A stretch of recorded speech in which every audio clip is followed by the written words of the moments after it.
दिल्ली के सत्ता के गलियारों में इन दिनों एक चर्चा सबसे तेज है, सबसे ज्यादा सुनाई दे रही है। क्या 15 जुलाई को प्रधानमंत्री नरेंद्र मोदी अपनी टीम में, अपने कैबिनेट में बड़ा बदलाव करने जा रहे हैं?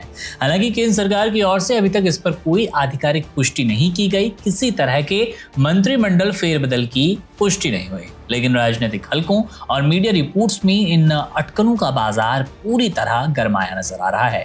सबसे ज्यादा चर्चा इस बात की है कि जिन मंत्रियों का प्रदर्शन अपेक्षा के अनुरूप नहीं रहा गया, अब उसमें कुछ लोग दावा कर रहे हैं कि धर्मेंद्र प्रधान का नाम सबसे ऊपर है, उनके विभाग सबसे पहले बदले जाएंगे, उन्हें संगठन में नई जिम्मेदारी मिलेगी।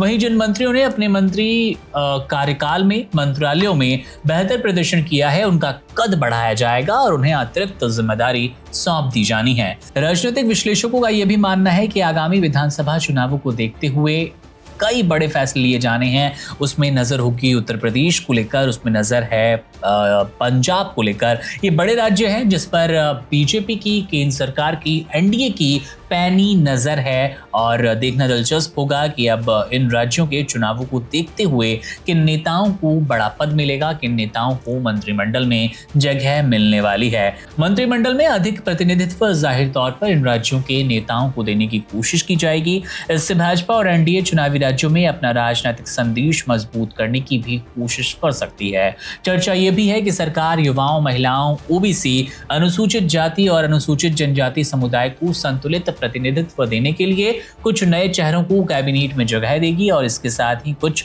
अनुभवी नेताओं को संगठन में बड़ी भूमिका देकर नए नेताओं के लिए बल्कि रास्ता बनाया जाएगा। मीडिया रिपोर्ट्स में यह भी दावा किया जा रहा है कि कुछ बड़े मंत्रालयों जैसे कि कृषि, ग्रामीण विकास, सड़क परिवहन, स्वास्थ्य, शिक्षा, श्रम, रेल और सामाजिक न्याय में विभागीय फेरबदल की संभावना से इनकार नहीं किया जा रहा।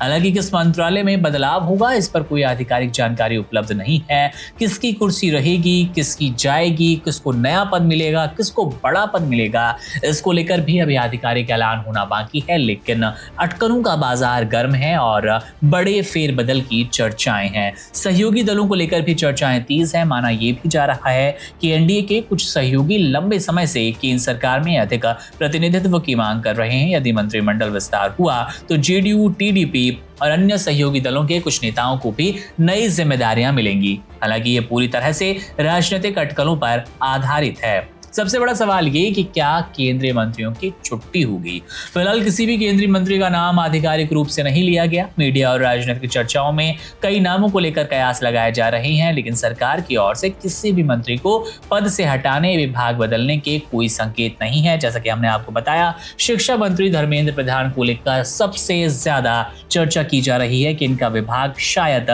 जनता में, छात्रों में, देश में जो पेपर लीक के मामले के बाद एक आक्रोश उत्पन्न हुआ है, उसको शांत करने के लिए किया जा सकता है। इसके बाद नाम है अश्विनी वैष्णव का। कई रेल हादसे हुए और इन रेल हादसों के बाद लगातार विपक्ष और देश की जनता रेल मंत्री से इस्तीफे की बात कर रही थी, इसलिए अश्विनी वैष्णव का भी शायद मंत्रालय बदला जाए, उनसे ये कुर्सी ली जाए, इस तरह के कयास लगाने शुरू हो गए हैं। हालांकि सरकार की ओर से किसी भी तरह का कोई संकेत, कोई आधिकारिक पुष्टि नहीं की गई, इसलिए किसी भी नाम को अंतिम नाम मान लेना जल्दबाजी होगी। यदि वास्तव में 15 जुलाई या उसके आसपास मंत्रिमंडल में फेरबदल होगा तो इसका उद्देश्य केवल चेहरे बदलना नहीं, बल्कि अगले चुनावों, सुशासन, विकास योजनाओं और राजनीतिक संतुलन को ध्यान में रखते हुए सरकार की नई रणनीति तैयार करना होगा। फिलहाल इतना तो तय है कि दिल्ली में चर्चाएं तेज है, लेकिन अंतिम फैसला प्रधानमंत्री नरेंद्र मोदी और केंद्र सरकार की आधिकारिक घोषणा के बाद सामने आएगा और तब तक मंत्रिमंडल फेरबदल को लेकर चल रही सभी बातें केवल अटकलें और राजनीतिक चर्चाएं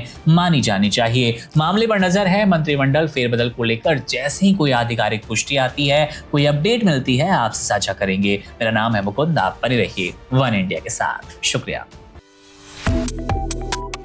Subscribe to One India and never miss an update. Download the One India app now.